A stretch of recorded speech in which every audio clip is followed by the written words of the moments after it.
Hi everyone, I'm Sarah, and I need to tell you something that's been eating at me for months. If you've ever felt invisible in your own family, please hit that subscribe button because what I'm about to share will show you that you're not alone. I promise by the end of this story, you'll learn something crucial about setting boundaries that could change your life forever. So picture this.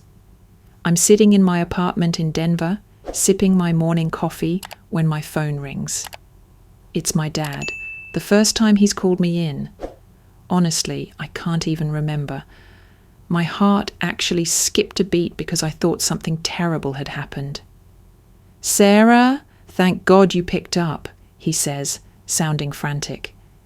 "Alex's wedding is in 3 weeks, and we need you home immediately. We have to look perfect as a family." I almost choked on my coffee, not because of the wedding, I knew Alex was engaged, but because of what he just said. "Dad," I said slowly, "do you know where I am right now?" There was this long pause. "What do you mean? You're in Ohio, aren't you?" And that's when it hit me like a truck. My own father had no idea that I'd moved to Colorado 10 months ago. 10 months. I'd packed up my entire life, driven 1,400 miles across the country, started a new job, made new friends, lived through an entire winter in the mountains. And not a single person in my family had noticed I was gone. Let me back up and tell you how we got here because this didn't happen overnight. This is a story 28 years in the making. I was 8 years old when I first realized I was invisible. It was my birthday, March 15th, and I woke up so excited because Mum had promised we'd go to Chuck E. Cheese and Dad said he'd take the day off work. I put on my favourite purple dress and waited by the window for them to wake up. But when they came downstairs, they were in full panic mode. Alex had a huge algebra test that day. He was in 10th grade and apparently he'd been struggling with math. Suddenly, my birthday became about getting Alex a tutor, driving him to school early for extra help, and making sure he had the right calculator. "Sweetheart, we'll do your party this weekend," Mum said, barely looking at me as she rushed around making Alex's lunch. "This test is really important for his grades." That weekend never came. By Saturday, Alex had made the varsity soccer team, and suddenly we were shopping for cleats and celebrating his achievement. My birthday cake stayed in the freezer for 3 weeks until Mum finally threw it away because it got freezer burn. You'd think I'd learn, but kids are optimistic, right? So I kept trying. In high school, I maintained a 4.0 GPA, made honor roll every semester, and got accepted into the National Honor Society. The day I brought home my acceptance letter, I was so proud. I burst through the front door, yelling, "Mom, Dad, I made NHS!" Dad looked up from his laptop where he was helping Alex with his business plan. Yeah, Alex was starting some kind of lawn care company senior year because he was entrepreneurial. Dad smiled and said, "That's great, honey," then immediately turned back to Alex. "Okay, so for your marketing strategy." That was it. No celebration, no phone calls to grandparents, no proud Facebook post. But when Alex made his first $100 mowing lawns, Dad posted a whole album on Facebook calling him the next Steve Jobs. College was when it really became clear where I stood. My parents made it very obvious that I was expected to pay my own way through school. "You're smart, Sarah, you'll figure it out," Mum said when I asked about college funds. "Besides, we're helping Alex expand his business. He's going to be so successful." So I worked my butt off. I had 3 part-time jobs, applied for every scholarship I could find, and took out student loans for the rest. I ate ramen noodles for 4 years straight while watching my parents fund Alex's increasingly elaborate business ventures. When his lawn care thing failed, they backed his food truck. When that failed, they invested in his app development phase. When that failed too, they just called it learning experiences and wrote him another check. Meanwhile, I was literally rationing gas money to drive home for holidays. The breaking point came during my college graduation. I'd worked so hard for that moment, 4 years of sacrifice, multiple jobs, Dean's List every semester. I was graduating summa cum laude with a degree in graphic design, and I had already landed my first job at a marketing firm in Columbus. I sent my family the graduation invitation 2 months in advance. I called to remind them. I texted the details. The day before graduation, I called Mom to confirm what time they'd pick me up. "Oh, honey, I'm so sorry," she said, and I could hear Alex talking loudly in the background about some investors he was meeting. "Your father and I can't make it tomorrow. Alex has this huge presentation for potential investors for his new tech startup, and we promised we'd be there to support him." I stood there in my tiny dorm room, holding my cap and gown, and something inside me just broke. "Mum, this is my college graduation. I only get one." "I know, sweetie, and we're so proud of you, but Alex's presentation could change his whole future. You understand, right? You've always been our independent one." Independent. That was their word for neglected. So I walked across that stage alone. While my roommate's family cheered and took pictures, I sat in the audience afterward, watching families celebrate together, and I made myself a promise. I was done begging for their attention. That's when I started pulling back. Not dramatically. I didn't want to be accused of being difficult. But I stopped reaching out first. I stopped calling with my news. I stopped asking for help or advice. I figured if they wanted to be part of my life, they'd make an effort. They didn't. For 3 years after college, I lived in Columbus, building my career, dating, making friends, living my life. Family gatherings became this weird performance where I'd show up, smile, listen to endless updates about Alex's latest venture, and leave feeling emptier than when I arrived. I was like a background character in my own family's story. Alex got married to his college girlfriend Jessica in a huge ceremony that my parents planned for 8 months. I was a bridesmaid, which sounds nice until you realize I was basically unpaid wedding labor. While my cousins got their dresses paid for and went to the spa together, I was assigned to stuff wedding favors and coordinate with vendors. At the reception, during the speeches, Dad stood up and talked for 10 minutes about how proud he was of Alex, how he'd always known Alex would be successful, how Alex was the best son a father could ask for. Mum cried happy tears. The whole room was moved. Nobody mentioned me, not even and we're proud of both our children, nothing. I sat at the family table in my bridesmaid dress, watching my parents beam with pride, and realized I wasn't just forgotten, I was irrelevant. After that wedding, something shifted in me. I started therapy, paid for it myself, obviously, and my therapist, Dr. Martinez, helped me understand what was happening. She called it emotional neglect and explained that it wasn't about being unloved, but about being unseen. "Your family has assigned you the role of the easy child," she said during one of our sessions. "You don't require attention, so you don't get it." Meanwhile, Alex gets attention for both his successes and his failures. In their minds, you're fine because you always have been. "But what if I'm not fine?" I asked. "Then you need to decide what you're going to do about it." That conversation planted a seed. Over the next year, I started seriously considering what my life could look like if I stopped organizing it around my family's expectations. I'd always loved Colorado. I'd visited Denver a few times for work conferences and fell in love with the mountains, the outdoor culture, the sense of possibility. So when a position opened up at a top marketing agency in Denver, I applied. When they offered me the job with a significant salary increase, I said yes.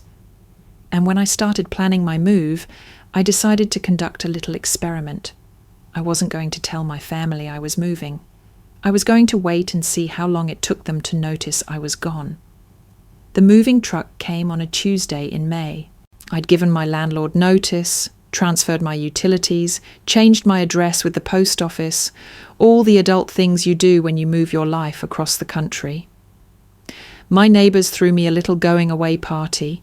My Columbus friends helped me pack and promised to visit. My family? Radio silence. I drove those 1,400 miles with my cat, Pixel, wondering if my phone would ring.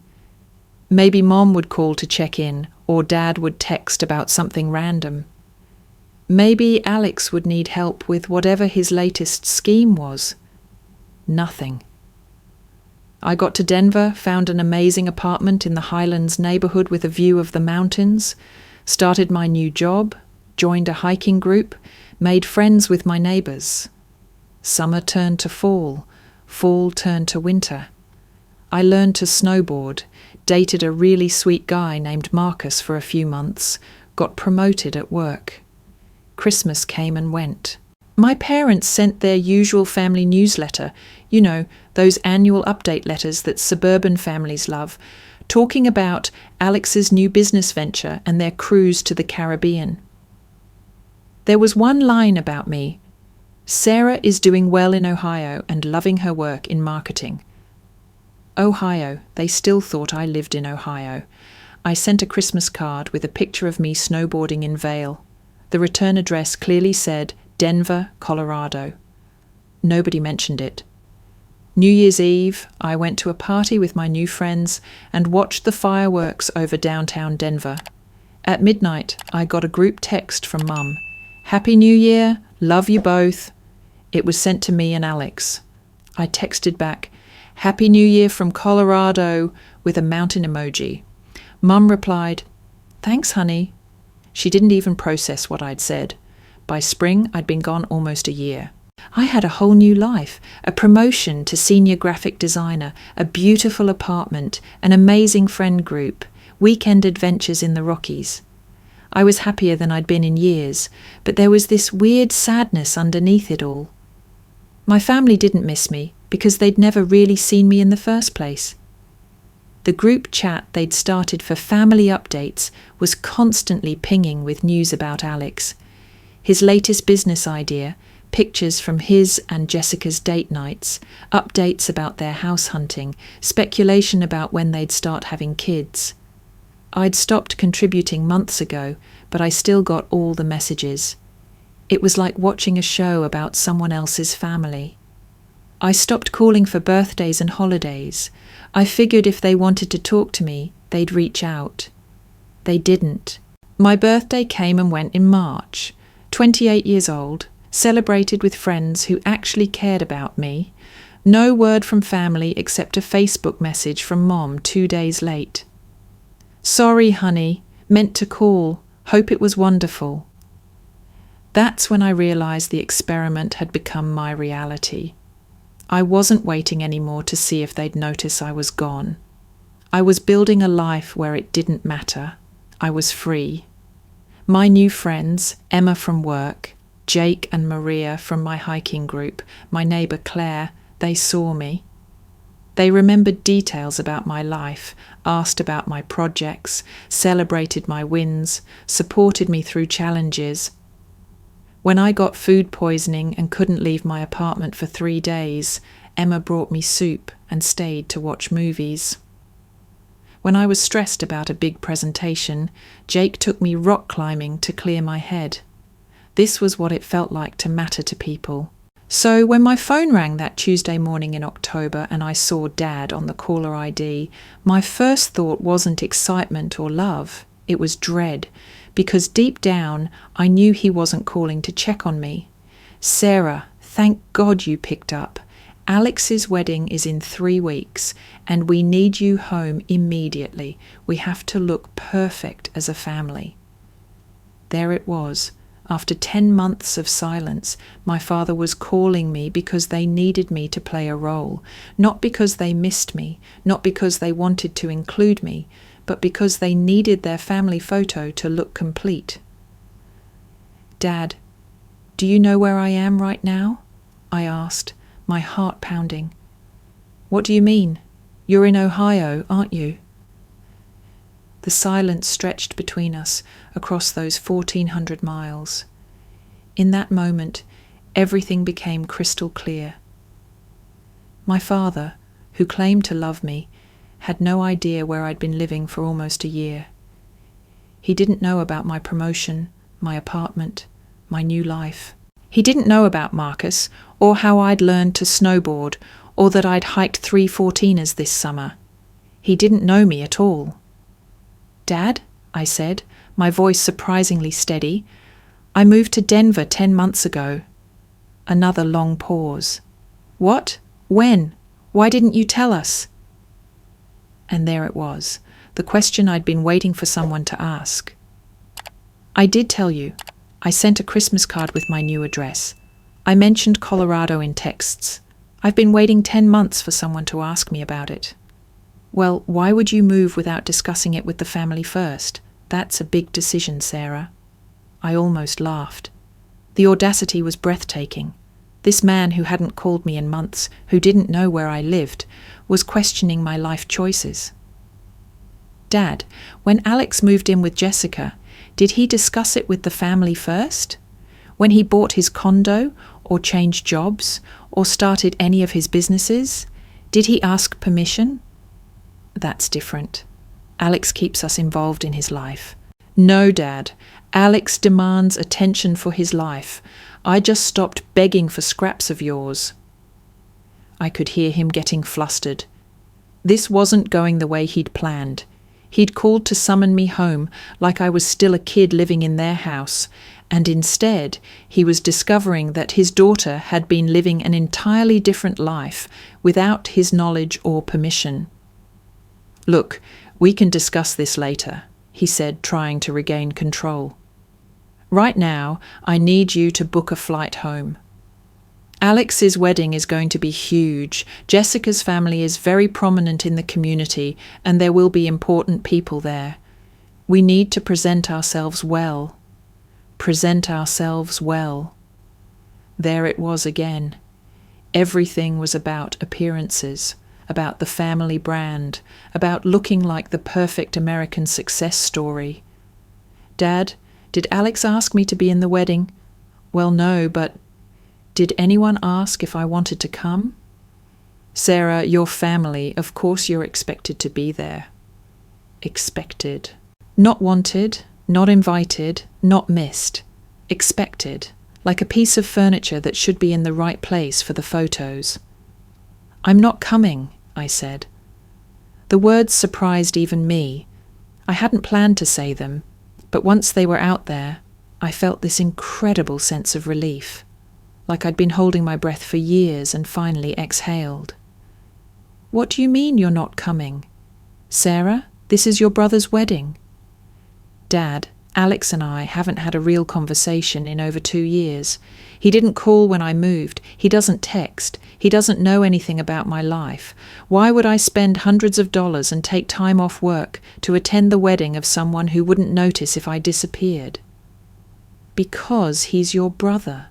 "No, Dad. He's your son who happens to share some DNA with me. There's a difference." I could hear him breathing heavily on the other end of the line. "Sarah Elizabeth, I don't know what's gotten into you, but this attitude stops now. You will be at this wedding.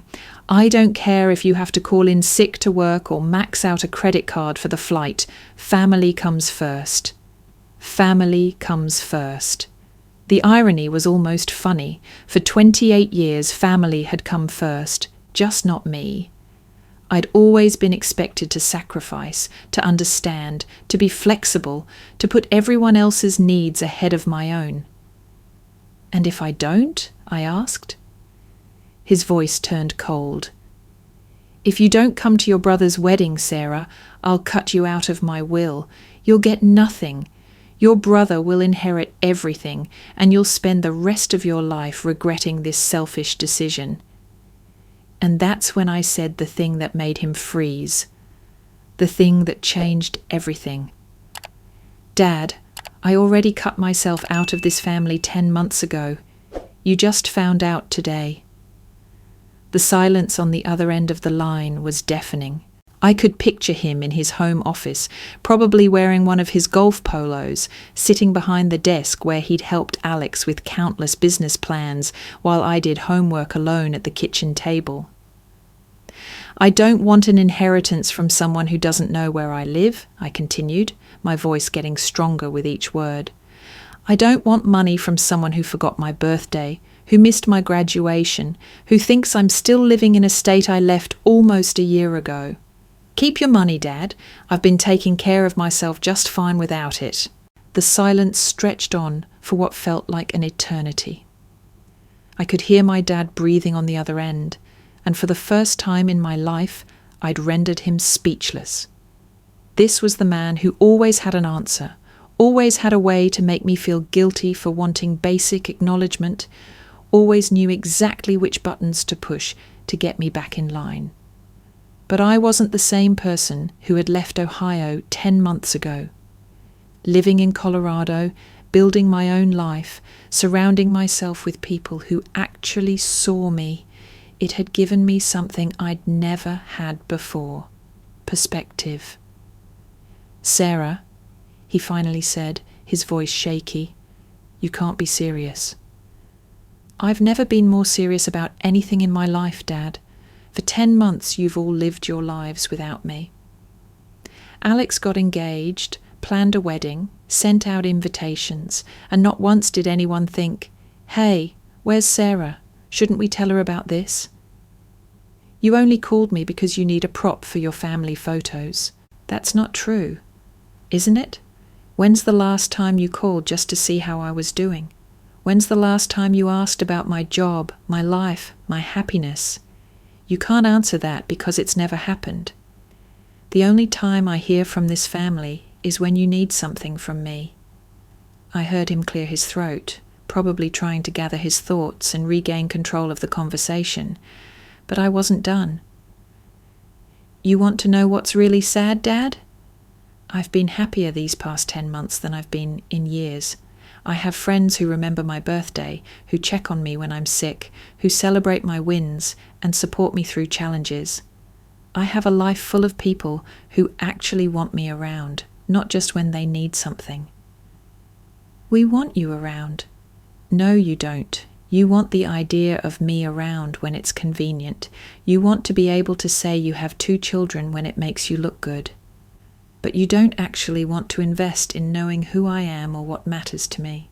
The silence returned, and I could hear muffled voices in the background. Was Mom there? Was Alex?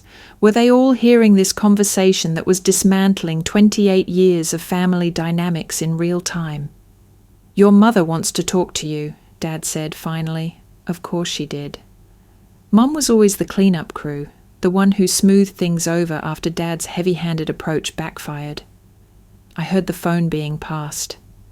Sarah, honey? Mom's voice was shaky, like she'd been crying. What's going on? Your father says you moved to Colorado? Why didn't you tell us?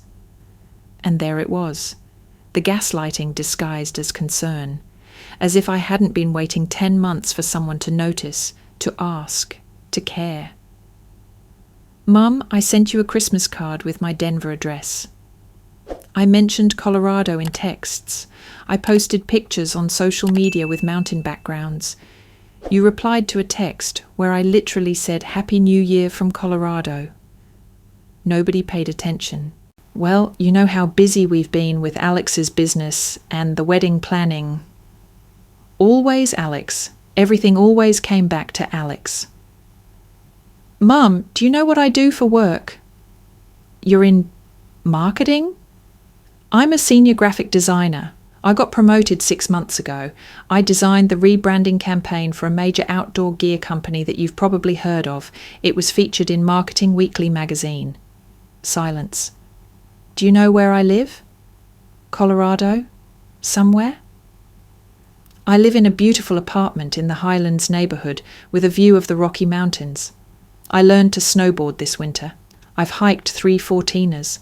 I'm dating someone wonderful who actually remembers details about my life. More silence. Mum, do you know what my biggest accomplishment this year was? Her voice was small. No, honey, what? I learned that I don't need my family's approval to be happy. I learned that I'm worthy of love that doesn't make me beg for attention. And I learned that sometimes the most loving thing you can do is walk away from people who treat you like you're invisible. I heard her start crying. Sarah, we love you. We've always loved you. I'm sure you think you do, Mom, but love isn't just a feeling. It's action. It's showing up. It's paying attention. It's making someone feel seen and valued. When's the last time you did any of those things for me? We just assumed you were fine. You've always been so independent. There was that word again. Independent, their excuse for neglect. I was independent because I had to be, because every time I needed you, you were busy with Alex. So I learned to need nobody because that was easier than constantly being disappointed. Sarah, please, come to the wedding. We can fix this. We can do better. Mum, I'm not angry anymore. I'm tired. I'm tired of being an afterthought. I'm tired of watching you celebrate Alex's failures as learning experiences while ignoring my successes completely. I'm tired of feeling like I have to earn my place in my own family. But what will people think if you're not there? And there it was, the real concern. Not how I felt, not what this said about our relationship, but what people would think. What would the community say? How would they explain my absence? Mum, that's exactly the problem. You're more worried about what strangers think than about how your own daughter feels. I heard more muffled conversation in the background and then Alex's voice on the line. They must have put me on speaker. Sarah? It's Alex. Look, I don't know what this drama is about, but Mum's crying and Dad's furious and my wedding is in 3 weeks. Can you just come home so we can all move past this? His dismissiveness was staggering. 28 years of being ignored, and he called it drama. Alex, when's my birthday? What? I don't know, sometime in spring? March 15th. I turned 28 this year.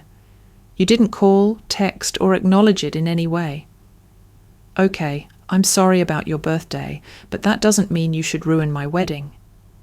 I'm not ruining anything, Alex. I'm just not participating in it. There's a difference. Sarah, I'm your brother. This is the most important day of my life. Are we, though? Brothers and sisters typically know each other. When's the last time we had a real conversation? What do I do for work? Where do I live? Who am I dating? What are my hobbies? You can't answer any of those questions because we're not siblings who have a relationship. We're just people who share parents. Look, I don't have time for this psychology stuff. Just come to the wedding. Jessica's family is going to be there, and they're important people in the community. We need to look like a normal family. Normal family. The mask they wanted me to help them maintain. Alex, I hope you have a beautiful wedding. I really do, but I won't be there to help you pretend we're something we're not. Dad's voice came back on the line, sharp and angry. Sarah, this is ridiculous. You're being selfish and childish. Fine, don't come to the wedding, but don't expect any help from us ever again. Don't expect birthday calls or Christmas presents or family support when you need it. I almost laughed. Dad, I haven't gotten any of those things in years. You're threatening to take away something I already don't have. That seemed to deflate him. What do you want from us, Sarah? What will it take? I want you to understand that this isn't about punishment or revenge. This is about self-preservation. I can't keep participating in a family dynamic where I'm invisible until you need something from me. I've built a life surrounded by people who value me for who I am, not for what I can do for them. And I'm not going to give that up to come play pretend for your wedding photos." After I hung up, I sat in my apartment for a long time, looking out at the mountains. My hands were shaking, but not from fear or sadness, from relief. I'd finally said everything I'd been holding in for years. That evening, my phone started buzzing with texts from extended family members. Apparently, word was spreading through the family network faster than wildfire. Aunt Linda: "Honey, your mum called me crying. What's going on? Why aren't you coming to Alex's wedding?" Cousin Mike: "Dude, heard there's some family drama. You okay?" My grandmother: "Sarah, dear, your mother says you moved to Colorado. Why didn't anyone tell me?" That last text hit me hard. Even my 85-year-old grandmother had been kept out of the loop about my move. It wasn't just that my immediate family hadn't noticed. They hadn't told anyone else either. I'd been erased from the family narrative completely. I decided to respond honestly to everyone who reached out. I wasn't going to let my parents control the story. To Aunt Linda: "I moved to Colorado 10 months ago. Mum and Dad didn't notice until Dad called to demand I come to Alex's wedding. I'm tired of being invisible in my own family." To Cousin Mike: "I'm great, actually. Really happy out here. Just not willing to be a prop in family photos anymore." To Grandma: "Yes, I live in Denver now. I love it here. I have a great job and wonderful friends. I'll call you this weekend to catch up properly." Within hours, my phone was buzzing constantly. Extended family members were shocked to learn I'd moved, confused about why no one had mentioned it, and asking questions that my parents apparently couldn't answer. Cousin Jenny called me directly. "Sarah, I had no idea you moved. Why didn't your parents mention it at Easter? We were all there, and your mum spent the whole time talking about Alex's business and the engagement, but she never said anything about you living in Colorado." "Because they didn't know, Jen." "What do you mean they didn't know? You're their daughter." "Exactly." The next few days were a whirlwind. My phone kept ringing with family members wanting to understand what was happening. Each conversation was like pulling back a curtain on years of family dysfunction that I'd normalized, but that looked insane to outside observers. Uncle Tom, my dad's brother, called me directly. "Sarah, I heard about this wedding situation. Your dad's going around telling everyone you're being dramatic, but something doesn't add up. You moved to Colorado 10 months ago and they didn't know." "That's right. He paused. "That's not normal, kiddo. Parents are supposed to know where their kids live." Hearing that validation from someone in my father's own generation was like a weight lifting off my chest. I wasn't crazy. This wasn't normal. "Uncle Tom, can I ask you something? Growing up, did you ever notice that everything was always about Alex?" He was quiet for a long time. "You know, your Aunt Mary mentioned that once. She said it seemed like you were always in the background at family gatherings, but we figured that was just your personality. You were quieter, more independent." "I wasn't independent by choice. I was invisible by design." "Jesus, Sarah, I'm sorry. We should have paid more attention." That conversation led to something I hadn't expected. Other family members started reaching out with their own observations and apologies.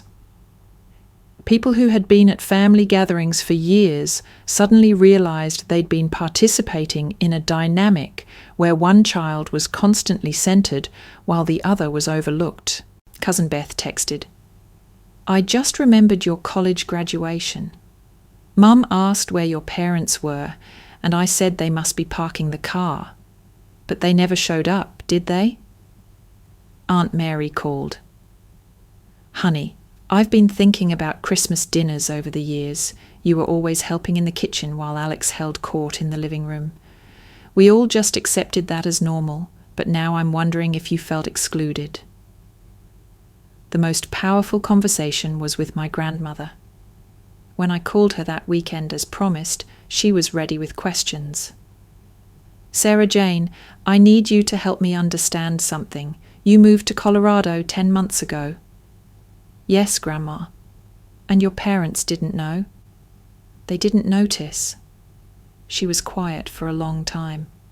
My grandmother was old school, from a generation where family loyalty was everything, so I braced myself for a lecture about respecting my parents. Instead, she said, "That's shameful." "Grandma?" "It's shameful that my son doesn't know where his daughter lives. It's shameful that I had to hear about your move from family gossip instead of from you directly. And it's shameful that they only called you when they needed something." I started crying. I thought maybe I was being too sensitive. Honey, I raised 4 children. I always knew where they were, what they were doing, who they were dating. That's what parents do. What happened to you? That's not about being sensitive. That's about being neglected. That word, neglected, coming from my own grandmother, gave me permission to finally name what had happened to me.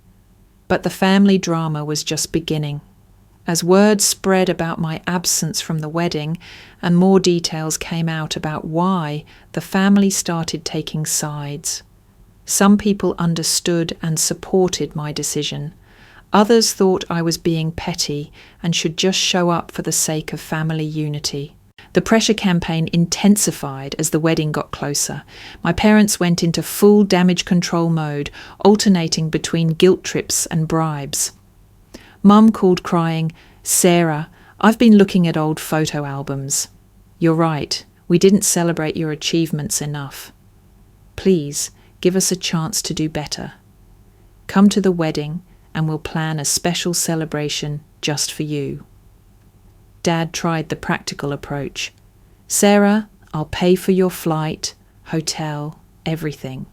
You don't have to be in any photos if you don't want to. Just be there." Alex sent a long text. "Sarah, Jessica really wants to meet you. She's been asking about my sister, and I've realized I don't know how to describe you because we don't really know each other. Maybe this wedding could be a fresh start for our family." That text from Alex was almost enough to break my resolve. It was the first time he'd ever acknowledged that we didn't have a real relationship, and for a moment I let myself hope that maybe things could be different. But then I remembered Dr. Martinez's words from our therapy sessions. People don't change unless they have to.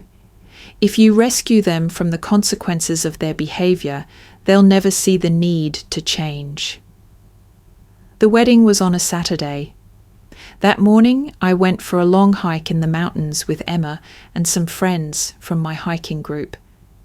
We climbed to a beautiful overlook where you could see Denver spread out below, backed by the endless expanse of the Rockies. "You doing okay today?" Emma asked as we sat on the rocks, eating trail mix and drinking water. "Yeah, actually.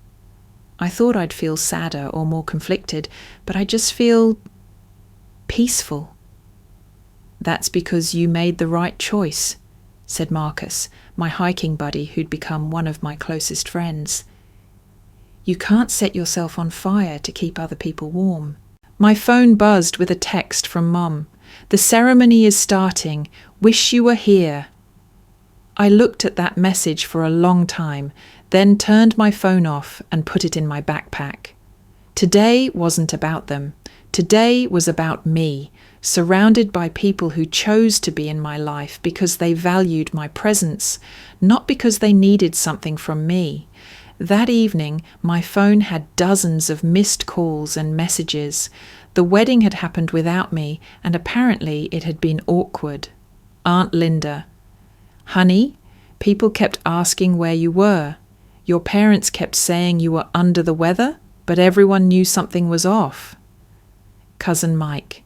"Dude, the family photos looked weird without you. Alex kept looking around like he was waiting for someone." But the most telling message came from my grandmother. "The pictures from the wedding are beautiful, but they feel incomplete. A family should be whole. I'm proud of you for standing up for yourself, but I'm disappointed in my son for letting it get to this point. Over the next few weeks, I watched the wedding drama play out through social media and family messages. My parents had posted beautiful photos on Facebook with captions about their perfect day and their wonderful son and new daughter-in-law. But apparently, the absence of their daughter was the topic of conversation throughout the reception. Family members started reaching out to me privately, sharing things they'd noticed but never said. The picture that emerged was devastating. Years of me being systematically overlooked while Alex was celebrated, and everyone just accepting it as normal family dynamics. But something else was happening too.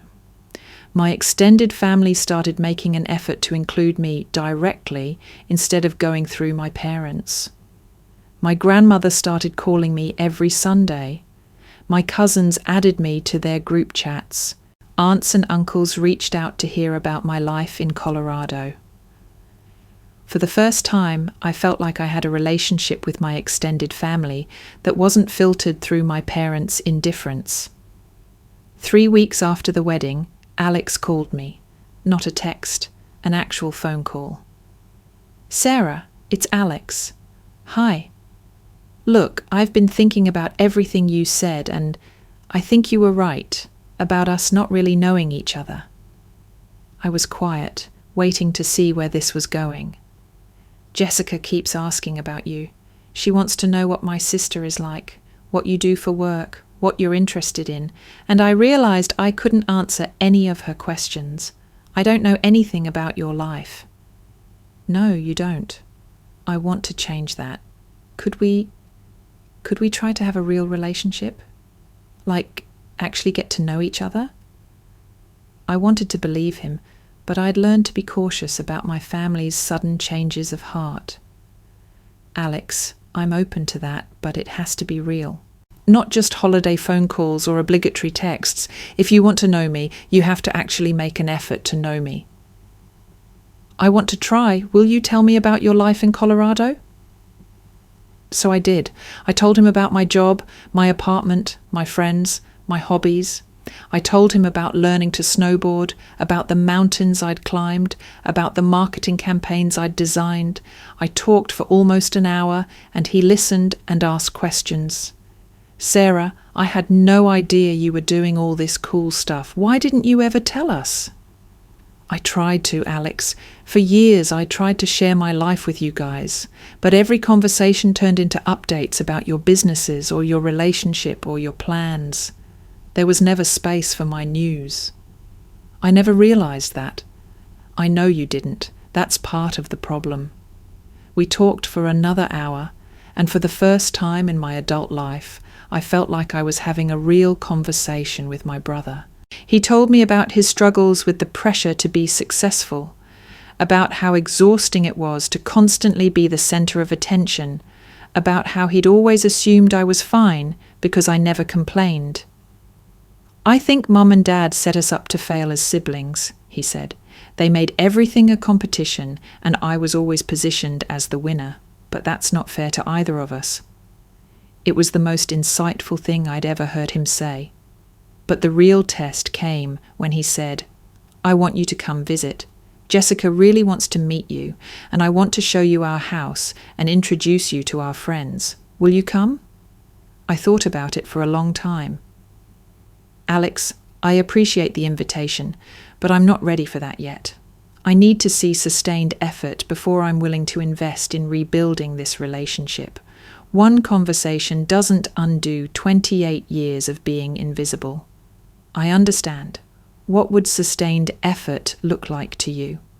"Regular communication, not just when you need something or when there's family drama, real interest in my life, remembering details about what matters to me, treating me like someone you actually want to know, not just someone you're obligated to include."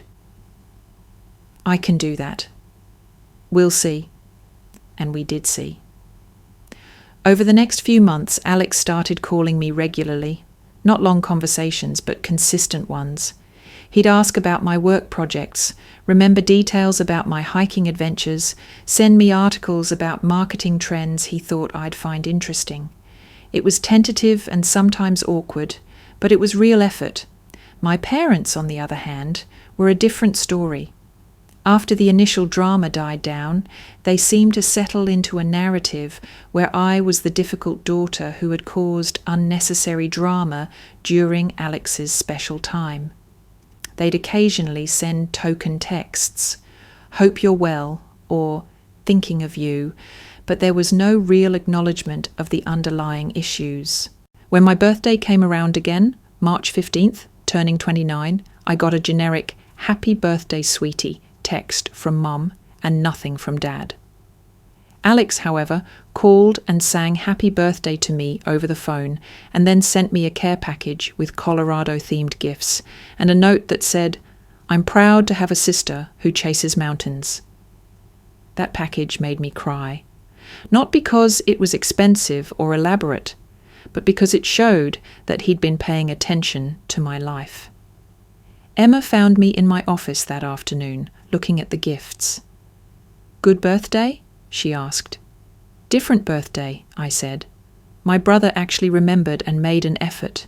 My parents, well, they're exactly the same." "Are you okay with that?" I thought about her question.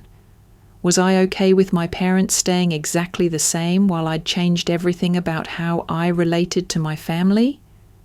You know what? I think I am. I spent so many years waiting for them to see me, to value me, to treat me like I mattered. Treat me. But I don't need that anymore. I know I matter. I have a whole life full of people who see me and value me. If my parents never change, that's their loss, not mine. That's really healthy, Sarah. It's taken me a long time to get here. 6 months after the wedding that I didn't attend, I've built something I never thought possible.